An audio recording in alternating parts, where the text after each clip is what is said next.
Starting with the name of Allah, the most gracious and merciful. Dear student, today we will take a class on blood pressures.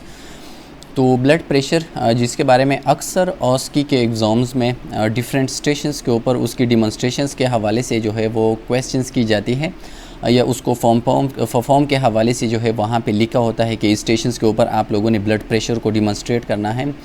किसी actors जो कि एक students होता है जो कि पेशेंट की एक्टिंग करता है, तो इसी वजह से हमने ये ज़रूरी समझा कि स्टूडेंट को जो ब्लड प्रेशर्स की गाइडलाइंस है और इसके साथ जो ब्लड प्रेशर की नॉर्मल और एबनॉर्मल वैल्यूज़ है और डिफरेंट डिजीज़ की कंडीशंस है जिसमें ब्लड प्रेशर जो है वो राइज़ या फॉल हो सकता है, उसके बारे में स्टूडेंट को कम्प्लीटली जो है उसकी नॉलेज होनी चाहिए।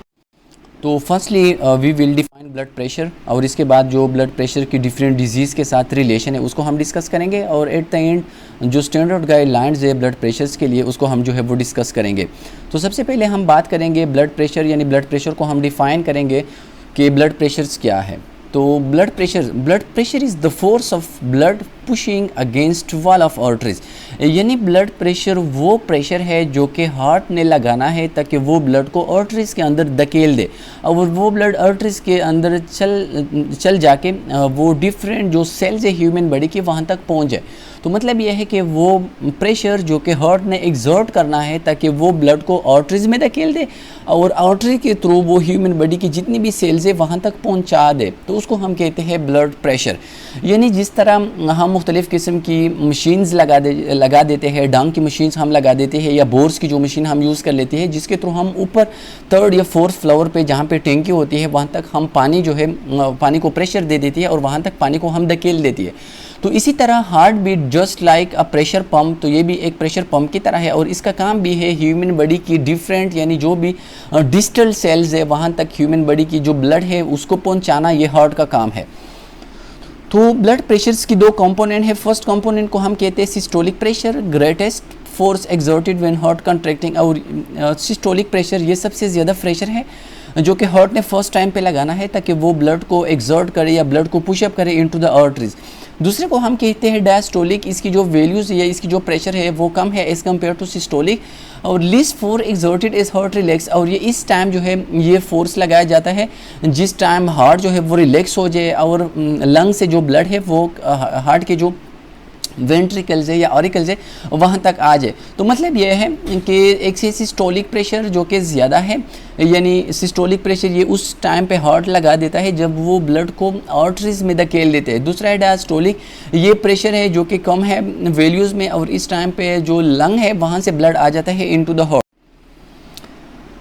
तो या ब्लड प्रेशर के ऊपर जो भी वैल्यूज़ है यानी फैक्टर्स है जो कि इन्फ्लुएंस कर लेती है ब्लड प्रेशर्स की वैल्यूज़ है। लेकिन इससे पहले ब्लड प्रेशर जो है इसके लिए हम एक फार्मूला इस्तेमाल करते हैं, यानी ब्लड प्रेशर जो है is equal to cardiac output multiplied bye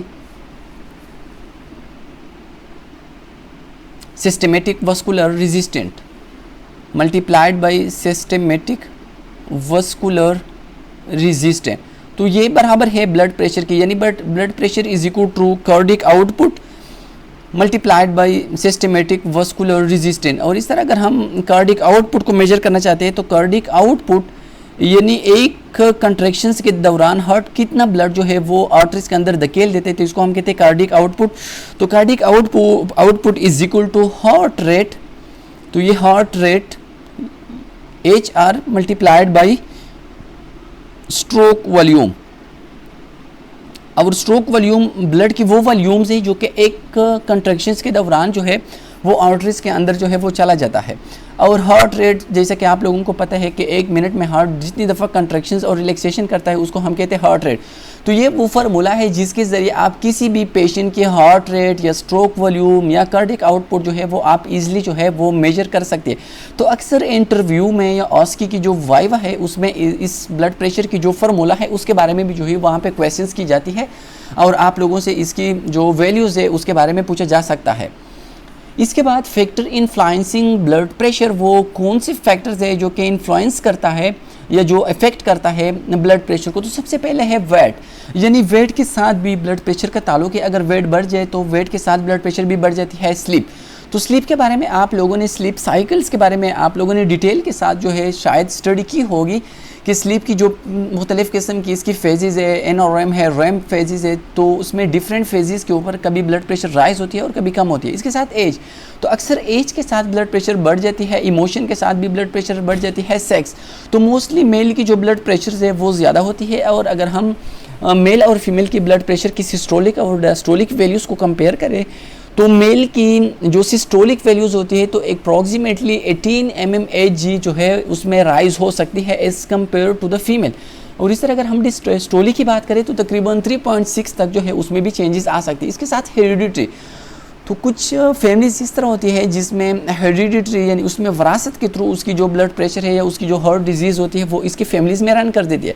viscosity of the blood, जितना ब्लड विस्कस है तो उतनी ही उसकी जो रेजिस्टेंट है यानी जिसके हमने बात की सिस्टमेटिक वस्कुलर रेजिस्टेंस वो बढ़ जाती है और उसके साथ ब्लड प्रेशर भी जो है वो राइज हो सकती है। इलनेस एंड डिजीज़, तो डिफरेंट डिजीज़ है, किसी डिजीज़ में ब्लड प्रेशर राइज होती है तो किसी में जो है वो फॉल हो सकती है और इसके बेस पे हम हाइपरटेंशन एंड हाइपोटेंशन जो है वो एक पेशेंट के लिए मार्क कर देते हैं। इसके साथ ब्लड प्रेशर्स के लिए इक्विपमेंट, तो बेसिकली ब्लड प्रेशर के लिए हम दो इक्विपमेंट यूज़ कर लेते हैं, एक को हम कहते हैं स्पेग्मोमानोमीटर और दूसरे इक्विपमेंट को हम कहते हैं स्टेथोस्कोप।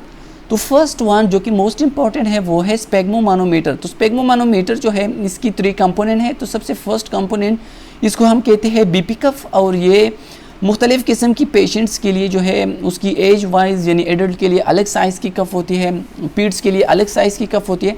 इसके बाद जो दूसरा है उसको हम कहते हैं प्रेशर कंट्रोल बल्ब, और उसके थ्रू हम पेशेंट को प्रेशर देते हैं और हम पेशेंट को प्रेशर जो है उसके एज और उसकी जो वैल्यूज़ होती है एक्सपेक्टेड वैल्यूज़ उसके बिहाफ पे हम प्रेशर दे देती है। थर्ड जो है उसको हम कहते हैं प्रेशर गेज। तो प्रेशर गेज हम इसको स्केल कहते हैं जिसके थ्रू हम पेशेंट की वैल्यूज़ जो है उसको एग्जामिन कर देते हैं और इसके बेस पे हमें जो है वो पेशेंट की वैल्यूज़ के बारे में हमें पता चल जाता है। जो दूसरा कंपोनेंट है उसको हम कहते हैं स्टेथोस्कोप। तो स्टेथोस्कोप के भी डिफरेंट कंपोनेंट है, इसको हम कहते हैं डायाफ्राम, इसको हम कहते हैं एयर पीसीस। तो ये भी हम यूज़ कर लेती है और उसकी वजह से हम जो साउंड है, जहाँ पे साउंड स्टार्ट होती है और जहाँ पे साउंड डिसअपीयर्स होती है वो हम इसके ज़रिए जो है वो हम सुन लेते हैं। इसके बाद मेजरिंग ब्लड प्रेशर। तो ब्लड प्रेशर की जो नॉर्मल रेंज है, नॉर्मल ब्लड प्रेशर की जो रेंज है तो मोस्टली जब हम बात करते हैं तो 120 से लेके यानी 120 सिस्टोलिक एंड 80 जो है वो हम डायस्टोलिक एक पेशेंट्स के लिए जो है वो हम एक स्टैंडर्ड वैल्यू जो है हम यूज़ कर लेते हैं। लेकिन इसमें कुछ जो है रेंज है, यानी जिस तरह हम जब पल्स की बात करते हैं तो 72 हम इसको जो है वो स्टैंडर्ड लेते हैं या हम इसको एवरेज लेते हैं, और इसकी जो मिनिमम वैल्यूज़ है वो है 60 और इसकी जो मैक्सिमम वैल्यू है वो है 100, और इसकी जो एवरेज वैल्यू है वो अप्रॉक्सीमेटली हम 72 लेते हैं। तो इसी तरह ब्लड प्रेशर की भी हम एवरेज, मिनिमम और मैक्सिमम वैल्यूज़ ले लेते हैं। तो सिस्टोलिक की जो एवरेज मिनिमम वैल्यू है वो है 90 और मैक्सिमम वैल्यू है 140। इसी तरह डायस्टोलिक की मिनिमम वैल्यू वो 60 है और उसकी जो मैक्सिमम वैल्यू है वो है 90, और इसके साथ हम पेशेंट की वैल्यूज़ को कंपेयर कर देते हैं। इसके बाद कुछ गाइडलाइंस है जिसकी हमें पता होनी चाहिए जब हम एक पेशेंट की ब्लड प्रेशर को मेजर कर लेते हैं। तो सबसे पहले major on upper arm, patient की जो अपर आर्म है यानी ब्रेकियल फोसा से जो अपर एरिया है 2 सेंटीमीटर अबव एरियाज वहाँ पे हमने कफ जो है वो बांध लेना है वो करेक्ट साइज कफ। इसके बाद जो कफ है वो करेक्ट होनी चाहिए, यानी एज के लिए करेक्ट होनी चाहिए, पीड्स के लिए अलग और एडल्ट्स के लिए अलग। Identify brachial artery for correct placement of stethoscope. इसके बाद पेशेंट की जो ब्रेकियल आर्टरी है जिसके ऊपर हम स्टेथोस्कोप रखते हैं और इसके साउंड हम जो सुनते हैं, जहाँ पे साउंड डिसअपीयर होता है, जहाँ पे साउंड स्टार्ट होता है तो वो हम सुनते हैं ब्रेकियल आर्टरीज के, तो उसकी करेक्ट प्लेसमेंट होनी चाहिए। ऐसा ना हो कि ब्रेकियल आर्टरीज के बजाय आपने किसी दूसरी जगह पे स्टेथोस्कोप का डायफ्राम रखा हो, तो इसी वजह से आपकी जो साउंड है उसकी जो हियरिंग है वो बिल्कुल करेक्ट नहीं हो सकती, और इस तरह आपकी जो रीडिंग है उसमें चेंजेस हो सकती है। इसके बाद फर्स्ट साउंड हियर, इसको हम कहते हैं सिस्टोलिक, और इसके बाद लास्ट साउंड हियर और चेंज, तो इसको हम कहते हैं डायस्टोलिक। तो ये दो साउंड है जहाँ पे हम एक सिस्टोलिक और डायस्टोलिक जो साउंड है वो हम सुन लेते हैं, यानी एक जहाँ पे हार्ट की जो साउंड है जहाँ पे स्टार्ट होती है और जहाँ पे साउंड जो है वो डिसअपीयर होती है, तो ये दो साउंड हम सुन लेते हैं, और जहाँ पे साउंड जो है वो डिसअपीयर होता है तो मतलब यह है कि इस टाइम पे हम हार्ट की जो साउंड है वो हम नहीं सुन सकते, क्योंकि वहाँ पे हमने बीपी कफ जो है वो बांधना है। तो ये दो साउंड है सिस्टोलिक और डायस्टोलिक जो है वो हम मेजर कर लेते हैं। जहाँ पे साउंड डिसअपियर होता है तो उसको हम सिस्टोलिक मार्क कर देते हैं, और जहाँ पे साउंड जो है वो अपीयर होना स्टार्ट होती है तो उसको हम डायस्टोलिक साउंड जो है वो मार्क देते हैं। इसके बाद रिकॉर्ड सिस्टोलिक डायस्टोलिक, और इसके साथ साथ resident in relax position, sitting और लाइन पोजीशन। तो इसके लिए पोजीशन भी बहुत ज़्यादा ज़रूरी है कि पेशेंट की जो पोजीशन है वो भी अच्छा होनी चाहिए, क्योंकि पोजीशन की वजह से भी ब्लड प्रेशर जो है वो चेंज हो सकता है। Blood pressure usually taken in left arms, क्योंकि heart is toward the left side of the human body, तो इसी वजह से left arm is very near to the heart, तो दैट्स वाई मोस्टली जो है वो हम ब्लड प्रेशर मेजर कर लेते हैं ऑन द लेफ्ट आर्म। इसके बाद do not measure blood pressures in arm with IV shots, dialysis case, wounds और सोर्स। तो अगर किसी पेशेंट्स की लेफ्ट या राइट आर्म्स के ऊपर इसी तरह कोई IV लाइंस है, वहाँ पे कोई कैस्ट है, वहाँ पे कोई वुंड स्कर्स है, तो इसके ऊपर हमने ब्लड प्रेशर जो है वो मेजर नहीं करना है, क्योंकि वहाँ पे ब्लड प्रेशर की जो रिजल्ट है उसके अंदर डिविएशंस आ सकती है। इस तरह apply of to bare upper arms not over clothings. तो इसलिए ये भी ज़रूरी है कि जब हम ब्लड प्रेशर की डिमॉन्स्ट्रेशंस कर लेती है तो during the time of demonstration हमने कपड़े के ऊपर बीपी कफ नहीं बांधना है, बल्कि अगर पॉसिबल है तो पेशेंट की जो आस्तीन है उसको हमने ऊपर चढ़ाना है, और बिल्कुल बेयर आर्म्स के ऊपर, यानी एक विदाउट क्लॉथ जो आर्म्स होती है उसके ऊपर हमने बीपी कफ जो है वो बांधना है। Room quit so blood pressures can be here. Room के अंदर किसी किस्म की नॉइस नहीं होनी चाहिए। पेशेंट के साथ जो अटेंडेंट्स होनी चाहिए वो बिल्कुल साइलेंट होनी चाहिए, ताकि हमें ईजिली जो है जो साउंड है उसके बारे में पता चल जाए। स्पेग्मोमैनोमीटर मस्ट बी क्लियरली विजिबल। स्पेग्मोमैनोमीटर की जो स्केल है वो भी बिल्कुल विजिबल होनी चाहिए, पेशेंट के नज़दीक होनी चाहिए, ताकि वो ईजिली हमें जो है वो दिखाई दे सके। Large line at increment of 10 mm AG, short line at 2 mm AG interval. और इसके लिए जो लार्ज और जो शॉर्ट लाइन है उसको हमने जो है वो इस इंटरवल के थ्रू हमने छोड़ना है, यानी पेशेंट की जो ब्लड प्रेशर, यानी वहाँ पे जो बल्ब है उस बल्ब के थ्रू हमने उसे एयर जो है वो निकालना है। और इसके लिए अपनी अलग से जो है वो रेंज है वो हम एट द एंड स्लाइड में डिस्कस करेंगे। ठीक रिकॉर्डिंग एट क्लोजेस्ट लाइन, और इसी तरह क्लोजेस्ट लाइन यानी जिस लाइन के ऊपर हम साउंड जो है वो डिसअपियर हो जाए, साउंड स्टार्ट हो जाए, तो उसकी जो करेक्ट बिल्कुल लाइन है उसके साथ जो बिल्कुल वहाँ पे डिजिट्स है उस डिजिट्स को हमने जो है वो लिखना है, और उसकी जो रिकॉर्ड है वो हमने अपने पास जो है रखना है। Gauge should be at eye level. जो गेज है जो मैनुअल हम यूज़ कर लेते हैं, स्टैंडिंग गेज जो हम यूज़ कर लेते हैं मोस्टली, तो वो भी बिल्कुल करीब पेशेंट के साथ होनी चाहिए। Mercury column gauge must not be tilted. जो भी मर्करी की कॉलम है तो यहाँ पे उसके अंदर जो यहाँ पे एरियाज़ है, यहाँ पे जो है एक किस्म की जो है वो की लगी होती है ऑन ऑफ के लिए, तो वो भी बिल्कुल ओपन होनी चाहिए। Reading taken from top of the column of mercury. जो टॉप ऑफ द कॉलम है मर्करी की, जहाँ से साउंड डिसअपियर होती है तो वहाँ से हमने रीडिंग स्टार्ट करना है, और जहाँ पे साउंड जो है वो स्टार्ट हो जाए स्टेथोस्कोप में तो वहाँ पे हमने जो है वो रीडिंग जो है दोबारा लेना है, और एक को हमने सिस्टोलिक और दूसरे को हमने डायस्टोलिक जो है वो कंसिडर करना है। तो ये एक पेशेंट है एक सिटिंग पोजीशन पे जिसकी हम डिमॉन्स्ट्रेशंस कर लेती है during the time of our assessment या during the time of our measurement of blood pressures. तो हम एक पेशेंट्स की जो है वो हम जनरली हम जब डिस्कस करेंगे एक पेशेंट जो है बिल्कुल प्रैक्टिकली वाइज, तो सबसे पहले आपने जो है वो एक पेशेंट को सिटिंग पोजीशन या अगर पॉसिबल है तो lying position is more better. तो लाइंग पोजीशन जो है वो भी बहुत ज़्यादा इंपॉर्टेंट है। और इसके बाद पेशेंट की जो आर्म्स है वो बिल्कुल एट द हार्ट लेवल पे होनी चाहिए, बिल्कुल इसी तरह नहीं होनी चाहिए कि ये बिल्कुल इसी तरह अपर है या बिल्कुल ये लाइंग पोजीशन पे। तो ये बिल्कुल पेशेंट की जो हार्ट पोजीशन है इसके ऊपर होनी चाहिए, क्योंकि ये अप एंड डाउन में जो है वो चेंजेस हो सकती है।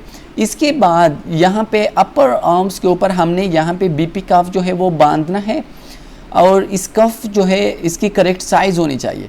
यानी इस तरह नहीं है कि पीड्स की जो है वो हम एडल्ट के लिए इस्तेमाल करें तो हम इसके ऊपर एयर जो है वो नहीं भर सकते। तो मतलब ये है कि ये इसकी करेक्ट जो है वो प्लेसमेंट है। और इस तरह मोस्टली हम ट्राई करें कि पेशेंट की जो लेफ़्ट हैंड है लेफ़्ट हैंड हम यूज़ करें, लेकिन अगर लेफ़्ट हैंड के ऊपर कोई IV कैथेटर है, कोई दूसरी इक्विपमेंट है वहाँ पे, तो हमने बिल्कुल पेशेंट के साथ जो है वो ये ज़िद नहीं करना चाहिए कि हम बिल्कुल वो लेफ़्ट हैंड इस्तेमाल करें। तो लेफ़्ट हैंड की बजाय हमने राइट हैंड जो है वो इस्तेमाल करने। तो इसके साथ कुछ मैनुअल मेजरमेंट के लिए जो है एक तो इलेक्ट्रॉनिक है, एक मैनुअल है। तो मैनुअल जो कि हम स्पेग्मोमैनोमीटर और स्टेथोस्कोप के थ्रू हम मेजर कर लेते हैं, तो इसके लिए कुछ गाइडलाइंस है। तो कुछ 15 गाइडलाइंस है, इसको आप लोगों ने गौर के साथ सुनना है और उसको आप लोगों ने नोट करना है। तो सबसे फर्स्ट जो गाइडलाइन है, decontaminate your hand and follow local protocol are an personal protective equipment. इसके बाद जितने भी आप लोगों की इक्विपमेंट्स हैं वो आप लोगों ने कलेक्ट करने हैं। इसके साथ जितने भी वहाँ पे लोकल प्रोटोकॉल्स हैं, जो भी हॉस्पिटल है जिसकी जो भी प्रोटोकॉल्स है वो आप लोगों ने अप्लाई करने हैं। जो भी पर्सनल प्रोटेक्टिव इक्विपमेंट है, जिस तरह मुख्तलिफ़ किस्म की ग्लव्स है, इसके साथ साथ मुख्तलिफ़ किस्म की जो इक्विपमेंट्स है जो हम यूज़ कर लेते हैं पेशेंट की क्रॉस कंटेमिनेशंस को रोकने के लिए, वो आप लोगों ने इस्तेमाल करनी है। इसके बाद चेक द स्पेग्मोमानोमीटर। स्पेग्मोमानोमीटर को हमने चेक करना है कि उसकी जो भी पार्ट्स हैं वो बिल्कुल करेक्ट काम कर रहे हैं। सेलेक्ट एन अप्रोप्रिएट साइज कफ। जो भी अप्रोप्रिएट साइज़ का कफ है, यानी एडल्ट है, पीड्स है, जिसके हम BP मेजर कर लेती है, तो वो भी आप लोगों ने देखना है। 4 जो है, place the cuff snugly and nearly on to the patient upper around 2 centimetre above the brachial arteries. यानी यहाँ पे जो है वो इसको हम कहते हैं ब्रेकियल फोसा, और ब्रेकियल फोसा से अप्रॉक्सीमेटली 2 सेंटीमीटर अबाउ आप लोगों ने BP कफ को बांधना है। बिल्कुल इसी तरह नहीं कि आप बिल्कुल BP कफ को इसी एरिया के ऊपर जो है वो बांध ले, तो इसी वजह से भी आपकी जो रीडिंग है उसमें मिस्टेक हो सकती है। तो कफ को 2 centimetre above the brachial arteries जो है वो आप लोगों ने बांधना है। Position the sphygmomanometer close to the patient. इसके बाद जो स्पेग्मोमानोमीटर है जिसको हम पेशेंट के साथ रख देते हैं स्टैंडिंग पोजीशन में, तो वो भी पेशेंट के बिल्कुल करीब होनी चाहिए। इस तरह नहीं है कि हम एक टेबल के ऊपर स्पेग्मोमानोमीटर रखें और दूसरी बेड के ऊपर पेशेंट जो है वो पड़ा रहे। इसी तरह एस्टिमेट द सिस्टोलिक प्रेशर। इसके बाद एस्टिमेट हम कर लेते हैं सिस्टोलिक प्रेशर जो है वो हम एस्टिमेट कर लेते हैं। तो मतलब क्या है, एस्टिमेट का मतलब क्या है? तो देखिए मुख्तलिफ़ किस्म की एज के जो पेशेंट वो हमारे पास जो है वो आ जाते हैं और उसकी हम जो है वो ब्लड प्रेशर मेजर कर लेती है। तो एस्टिमेशंस का मतलब ये है कि अगर एक पेशेंट 60 एज का है तो मतलब ये है कि अप्रॉक्सीमेटली उसकी जो ब्लड प्रेशर है वो 130 या 140 होगी। तो हमने ये उसकी एक्सपेक्टेड वैल्यूज़ है, तो हमने इसकी एक्सपेक्टेड वैल्यू से 30 mmHg अबव प्रेशर देना है। इसके लिए ये आप लोग माइंड में इसकी चीज़ को बैठा लें। अक्सर हम इस तरह करते हैं कि एक बच्चे को हम 180 190 सिस्टोलिक प्रेशर दे देते हैं, तो ये बिल्कुल एक रॉन्ग जो है एक प्रैक्टिस है। यानी हमने एक पेशेंट को देखना है, इसके बाद पेशेंट की जो एक्सपेक्टेड वैल्यूज़ है यानी एज के साथ ब्लड प्रेशर बढ़ जाती है। तो अगर बच्चे हैं तो उसकी नॉर्मल अगर ज़्यादा से ज़्यादा राइज़ है तो 120 या 130 या 140 इस तरह जो है वो राइज़ हो सकती है। तो इस एक्सपेक्टेड वैल्यू से हमने 30 जो है वो प्रेशर जो है वो इंक्रीज़ करना है। यानी जो स्केल्स है तो स्केल्स के ऊपर जब हम प्रेशर दे देते हैं तो हमने 30 तक जाना है। तो इसी तरह अगर बच्चे हैं तो हमने 150 यानी 160 तक जाना है। अगर एडल्ट है तो एज के लिहाज से एक्सपेक्टेड वैल्यूज़ को हमने देखना है और इसके बाद जो है वो हमने 30 तक जो है वो हमने जाना है। तो ये भी बहुत ज़्यादा ज़रूरी है।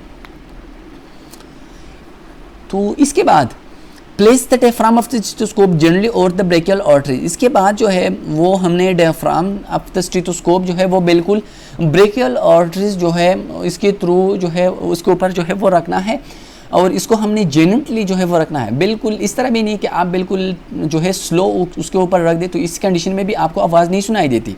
मतलब ये है कि हमने जो है वो एक स्टैंडर्ड प्रेशर जो है वो हमने देना है और उस आर्टरीज को हमने जो है वो प्लेस करना है।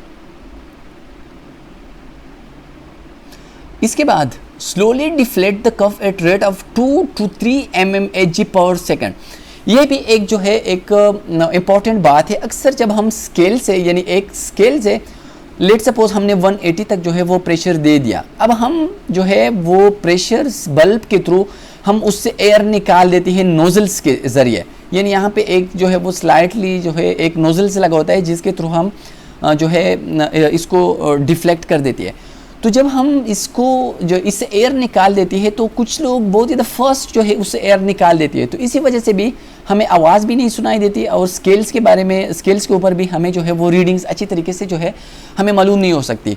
तो इसकी जो स्टैंडर्ड रेट है वो 2 से 3 जो है सेंटीमीटर पर सेकेंड जो है आपने इससे जो है वो एयर निकालना है। तो मतलब ये कि ये एक स्टैंडर्ड जो है वो एक वैल्यूज़ है। अगर आप इसी वैल्यूज़ के थ्रू ईज़िली जो है उससे एयर निकाल दें नोजल्स के थ्रू, तो आपको ईज़िली जो है वो वैल्यूज़ यानी जहाँ पे साउंड डिसअपीयर होता है और जहाँ पे साउंड जो है वो डिफ्लेक्ट हो सकती है, तो आपको ईज़िली जो है इसके बारे में जो है वो पता चल सकता है। डिफ्लेक्ट द कफ कम्प्लीटली, कफ को बिल्कुल आप लोगों ने कम्प्लीटली उससे एयर निकालना है। When you are satisfied that your reading is accurate, remove the cuff. जब आपको पता चल जाए कि आपकी जो रीडिंग है वो बिल्कुल करेक्ट है, तो इसके बाद जो है आप जो है कफ को दोबारा हटा लें। इसके बाद एक चीज़ ये भी है कि अक्सर जब हम एक दफ़ा पेशेंट की जो है वो बीपी मेजर करें तो हमें रीडिंग के बारे में अच्छी तरीके से जो है वो असेसमेंट नहीं होती, या वहाँ पे शोर होता है या कोई दूसरी जो है वहाँ पे प्रॉब्लम्स होती है, तो हम दोबारा उसी हैंड्स के ऊपर या उसी आर्म्स के ऊपर हम दोबारा रीडिंग स्टार्ट कर लेती है। तो इसके लिए आपको ये भी पता होनी चाहिए कि जब आप एक आर्म के ऊपर रीडिंग करें तो 1 मिनट तक आपने वेट करना है, और 1 मिनट के बाद दोबारा उसी आर्म के ऊपर जो है आप दोबारा ब्लड प्रेशर मेजर कर सकती है। तो वजह यह है कि जब आप एक दफ़ा प्रेशर दे दें तो आर्टरी से जितना भी ब्लड है वो चला जाता है वहाँ पे जो है। तो अगर डायरेक्टली आप दोबारा जो है उसी हैंड्स के ऊपर जो है वो मेजरमेंट स्टार्ट करें तो आपकी रीडिंग्स कम होगी। तो ज़रूरी ये है कि आप 1 मिनट के लिए वेट करें। अगर 1 मिनट के लिए वेट नहीं कर सकते तो दूसरे आर्म्स के ऊपर जो है आप दोबारा जो है वो रीडिंग स्टार्ट करें। तो एट द एंड आप अपनी इक्विपमेंट जो है इसको दोबारा अपनी जगह पे रख दें और पेशेंट की जो रीडिंग है करेक्ट उसकी रीडिंग जो है वो पेशेंट के चार्ट के ऊपर जो है वो मेंशन करें। तो ये कुछ गाइडलाइंस थी जो कि बहुत ज़्यादा इंपॉर्टेंट्स थी एक पेशेंट्स के ऊपर। मैनुअली जब हम ब्लड प्रेशर मेजर कर लेती है तो ये इसके लिए कुछ स्टैंडर्ड गाइडलाइंस थी। तो ये गाइडलाइंस हमने वर्बली जो है एक्सप्लेन कर दी, तो वर्बली आप इसको जो है अपने पास नोट करें। तो इंशाल्लाह हम उम्मीद कर लेती है कि ब्लड प्रेशर की जो मैनुअल रीडिंग है इसमें आप लोगों के लिए कोई प्रॉब्लम्स नहीं होगी। Okay, thank you, best of luck.